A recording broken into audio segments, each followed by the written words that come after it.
In the main event of UFC on Fox 23, Ultimate Fighting Championship UFC Women's Bantamweight contender, Julianna Pena, succumbed to a second-round submission against Valentina Shevchenko, a fight that was designed to produce the next 135-pound title contender.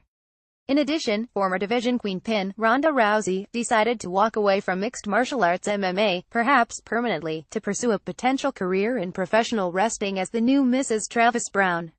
On the surface, 2017 sounds like a pretty shitty year for the Venezuelan vixen. Except it isn't. In fact, the winner of the Ultimate Fighter TUF 18 is probably the happiest she's been in years, if not ever, and about to begin the journey of a lifetime, both personally and professionally. You can thank the soon-to-be-debuted Isabella Cruz for that. Pena recently entered her third trimester and expects to give birth to her baby girl in January. But she did have some bad news to share with the announcement, directed toward 135-pound hopefuls in the promotion's stagnant bantamweight division. "My goal right now is to have my baby, love my baby, and get back into the octagon," the number 3 ranked Pena told MMania.com. "The division definitely needs me.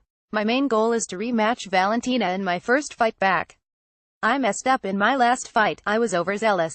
Getting stuck down by bullets snapped her 4-fight win streak, 7 win including her clean sweep on the Fox Sports 1 reality show with 4 finishes. And Pena wasn't just recycling cans, evidenced by her convincing decision win over former title contender Kat Zingano in summer 2016. Kicking butt, however, will soon be replaced by wiping butt. Having a daughter on the way not only rejuvenated me personally, it gave me so much more to fight for," Pena said. "I'm excited to start this new phase in my life and UFC has been so supportive of me." UFC President Dana White was stoked. "He loves kids, and told me fighting will always be here waiting for me. It may not be waiting very long." Pena, 83, shrugged off talk of early retirement and targets her UFC return for late 2018. But with the introduction of the 125-pound weight class, the bantamweight landscape could look very different by the time she resurfaces.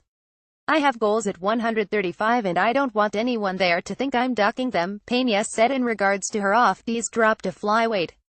"If it's in my best interests, like an immediate title shot, then it's worth killing myself to make 125, but honestly, I feel like I have more to prove at 135. Not just to the fans and to the UFC, but also to myself." Pena has a lot to keep her busy between now and then. The 28-year-old grappler has been making waves in 2017 as color commentator for Combate Americas, the Hispanic-based MMA promotion that routinely crushes UFC and television ratings in Mexico. "Can't say we didn't warn you." Alongside fellow UFC veterans Gilbert Melendez and Eric El Gallito Perez, Pena will return to Mexico for her Telemundo debut at Copa Combate, the promotion's 8-man bantamweight elimination tournament with a grand prize of $100,000. "I'll be headed to Cancun on November 11th to call the fights for Combate Americas," Pena beamed. "I'm so excited to debut on Telemundo. I'll be the English broadcaster, so fans can switch the audio to hear my commentary. MMA is one of the more unforgiving sports in terms of longevity, and Pena understands that in the eyes of most fans, you're only as good as your last fight. In addition, extended absences like this one can set an athlete back because the show must go on, and all that jazz." Pena doesn't sound too worried. "Things are finally falling into place," she said. "I have a career in fighting, I'm still active in the gym, and above all else, I have an amazing man who takes of me. I know he's going to be a great father and I feel really fortunate to have the things I want.